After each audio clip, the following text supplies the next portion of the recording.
আসসালামু আলাইকুম ভিউয়ার্স, আশা করি আপনারা সবাই ভালো আছেন। সবাইকে এসএম কোডিং ইনস্টিটিউটের পক্ষ থেকে সিএসএস টিউটোরিয়াল পর্বে জানাই স্বাগতম, অনেক অনেক শুভেচ্ছা। আজকের সিএসএস এর 15তম পর্বে আমরা শিখব ডিসপ্লে প্রপার্টি নিয়ে, কিভাবে আমরা সিএসএস এর ডিসপ্লে প্রপার্টি ইউজ করে থাকি। তো চলুন শুরু করা যাক আমাদের আজকের এই ভিডিওটি।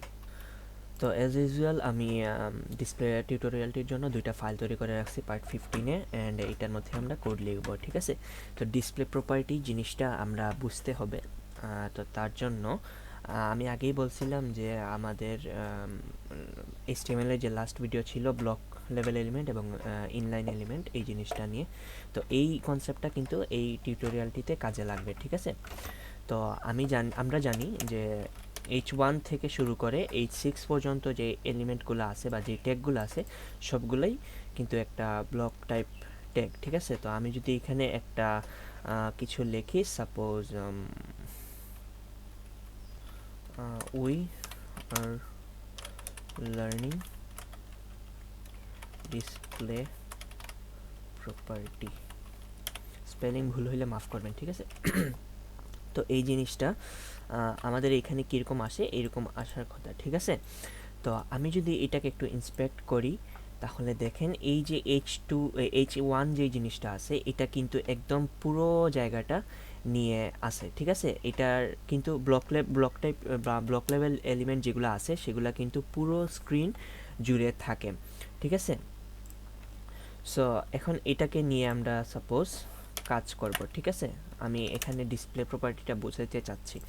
এখন আমি যদি এইটার মধ্যে এটাকে যদি আমি মাঝখানে আনতে চাই তাহলে কিন্তু এইটাকে আমি মাঝখানে আনতে পারবো, কারণ হচ্ছে কি এই পুরো জায়গাটাই হচ্ছে কি তার। তো তারকে মাঝখানে আনার জন্য আমি এখানে টেক্সট অ্যালাইন সেন্টার দিতে পারি।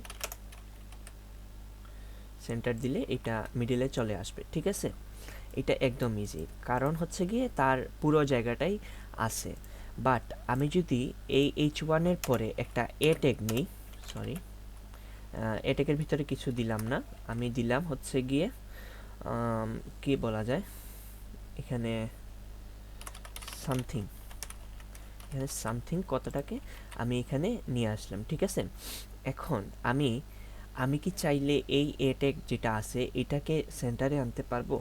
তো আমরা একটু ট্রাই করি যে এখানে আমরা এ ট্যাগটাকে ধরলাম, টেক্সট লাইন সেন্টার করলাম, ঠিক আছে।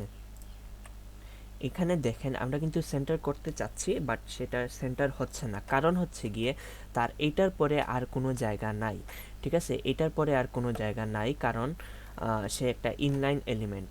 তো তার যদি আমরা একটা জায়গা করে দেই তাহলেই না সে কিন্তু সেন্টারের মধ্যে আসবে, ঠিক আছে। তো আমরা যদি তাকে বলে দিই যে তুমি ডিসপ্লে ব্লক লেভেল এলিমেন্ট হবা, তোমার ডিসপ্লে টাইপটা হবে তুমি ব্লক লেভেল এলিমেন্টের মতো বিহেভ করবা, তখন গিয়ে তার মধ্যে টেক্সট লাইন যে সেন্টার কথাটা আছে সেটা কাজ করবে। একদম ইজিভাবে বলতে গেলে এই ইনলাইন যে এলিমেন্টটা আছে এটাকে যদি আমরা সিএসএস এর মাধ্যমে একটা ব্লক লেভেল এলিমেন্ট করতে চাই তখন আমরা সেখানে ডিসপ্লে ইউজ করতে পারি।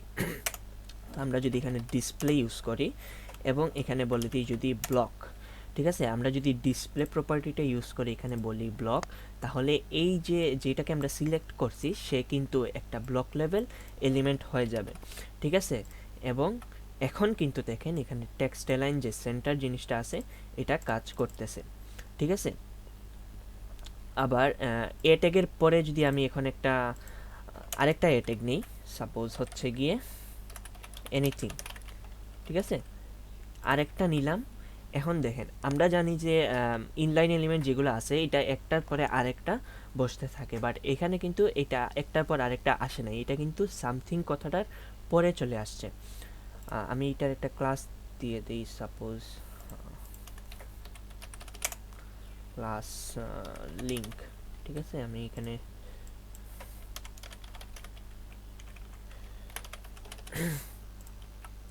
দেখেন এটা কিন্তু পাশাপাশি আসে নাই বাট নিচে চলে আসছে, ঠিক আছে। কারণ হচ্ছে গিয়ে সে একটা ব্লক লেভেল এলিমেন্ট হয়ে গেছে এবং একটা ব্লক লেভেল এলিমেন্টের কাজই হচ্ছে গিয়ে তার যতটুকু জায়গা আছে ডানে এবং বামে সে পুরোটা জায়গা দখল করে রাখে। সেম H1 যেটা করছে এই এখন এ ট্যাগটাও কিন্তু সেম কাজ করছে। এখন আমরা যদি চাই এখন যে জিনিসটা শিখছি তার ঠিক উল্টাটা করতে আমরা চাইলে সেটাও করতে পারবো। অর্থাৎ এই যে H1টা আছে, এই H1টাকে যদি আমরা চাই, আমি এখানে যদি টেক্সট লাইনটা একটু বাদ দিই, টেক্সট লাইনটা বাদ দিয়ে আমি চাচ্ছি যে এই জিনিসটা যেটা আছে এটাকে এখানে নিয়ে আসতে, বা এই যে এটা যেহেতু একটা ব্লক লেভেল এলিমেন্ট, এটাকে আমরা ইনলাইন এলিমেন্টে কীভাবে বানাবো সেটার জন্য আমরা একটা প্রপার্টি, একটা ভ্যালু ইউজ করতে পারি, সেটা হচ্ছে গিয়ে ডিসপ্লে ইনলাইন ব্লক। ঠিক আছে, তো আমরা যদি এটা ইউজ করি তাহলে এটা একটা ইনলাইন ব্লক হয়ে গেছে। এখন যেহেতু এটা পুরোই একটা ডিসপ্লে ব্লক হয়ে আছে, তাই এটা এই জায়গা থেকে শুরু হয় নাই। তো আমি যদি এইটা একটু কাটি তাহলে দেখবেন এই জিনিসটা কিন্তু সামথিং এনিথিং কথাগুলা কিন্তু সবগুলা H1-এর পরে চলে আসছে। আমরা জানি এটা একটা ব্লক লেভেল এলিমেন্ট, বাট তারপরেও আমরা এটাকে CSS-এর মাধ্যমে একটা ইনলাইন এলিমেন্ট করে ফেলছি। ঠিক আছে, যার ফলে এর পরে যে জিনিসগুলো আছে আমাদের কোডের মধ্যে, অর্থাৎ এই H1-এর পরে যে জিনিসগুলো আছে সবগুলা কিন্তু পাশাপাশি বসা শুরু করছে। ঠিক আছে, এখন সাপোজ আমি এই ক্লাসটা এইটার মধ্যে ইউজ করলাম, অ্যান্ড এখানে আমি ডিসপ্লে ব্লক করে দিলাম। এখন দেখি আমাদের এখানে কি চেঞ্জ আসে। আচ্ছা, সেভ দিই নেই এইখানে।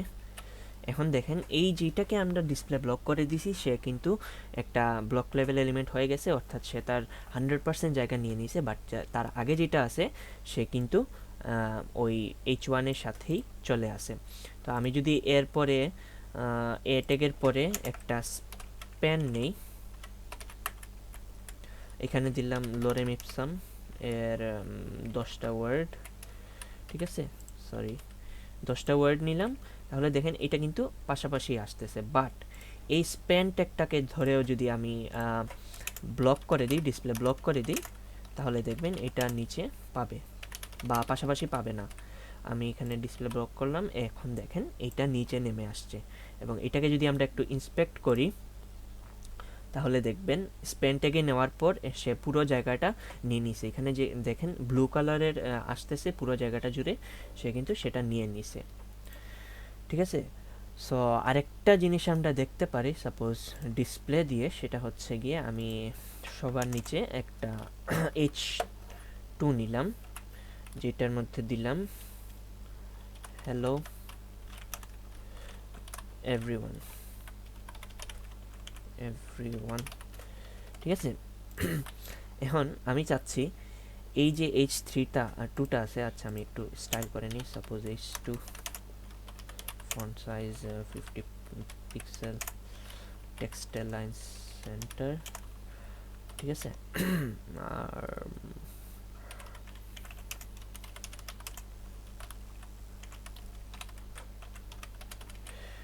এই যে হ্যালো এভরিওয়ান কথাটা আছে, এটাকে আমি চাচ্ছি যে আমার এখানে HTML এর মধ্যে থাকবে এবং এটার যে স্টাইলটা আছে সেই স্টাইলটাও থাকবে, বাট আমাদের এইখানে দেখাবে না। ঠিক আছে, তো আমরা চাইলে এটাও করতে পারি ডিসপ্লে প্রপার্টির সাহায্যে। সেটা হচ্ছে কি ডিসপ্লে ইউজ করে আমরা যে ভ্যালুটা দিব সেটা হচ্ছে কি নান। আমরা যদি এখানে নান ইউজ করি তাহলে দেখবেন এখানে একটা রিলোড দেওয়ার সাথে সাথে এটা কিন্তু ডিসপ্লে নান হয়ে গেছে, অর্থাৎ সেইখানে আর ডিসপ্লে করবে না। রিলোড দিই, দেখেন এটা চলে গেছে, বাট এখানের মধ্যে কিন্তু হ্যালো এভরিওয়ান কথাটা আছে। আমি যদি একটু ইন্সপেক্ট করি এখানে এই যে দেখেন H2 এর মধ্যে হ্যালো এভরিওয়ান কথাটা কিন্তু আছে, বাট এখানের মধ্যে আমাদের শো করতেছে না, কারণ হচ্ছে কি আমরা তার ডিসপ্লে নান করে দিছি। সো আশা করি আপনারা জিনিসগুলো বুঝতে পারছেন। ডিসপ্লের আরও অনেকগুলো ভ্যালু আছে। আমরা এখানে যে H1 এর মধ্যে ইউজ করছি ইনলাইন ব্লক, এখানে আমরা ইনলাইনও ইউজ করতে পারতাম। ঠিক আছে, আমরা এখানে ইনলাইন ইউজ করতে পারতাম। আরও যে প্রপার্টি ভ্যালুগুলো আছে সেটা হচ্ছে ডিসপ্লে প্রপার্টি লিখে আপনি সার্চ করেন, sorry display in CSS display property W3 স্কুলের আছে। এখানে দেখবেন অনেকগুলা ভ্যালু আপনি দিতে পারবেন, নান, ইনলাইন ব্লক, এই জিনিসগুলো দেখছি আমরা। আরও আছে এখানে ডিসপ্লে ফ্লেক্স করা যায়, গ্রিড করা যায়। তো এই জিনিসগুলো আমরা আস্তে আস্তে বুঝবো, গ্রিড জিনিসটা কি। তারপর হচ্ছে গিয়ে টেবিল দেওয়া যায়, টেবিল ক্যাপশন, এই জিনিসগুলা আমরা দিতে পারি। ঠিক আছে, সো বেসিক্যালি ডিসপ্লে প্রপার্টিটা বোঝার জন্য আমরা এই ভ্যালুগুলোই বেশি ইউজ করে থাকি, এবং এটা HTML-এ আমাদের সবচেয়ে বেশি ইউজ করা হয়। ঠিক আছে, সো আশা করি আপনারা জিনিসগুলো বুঝতে পারছেন।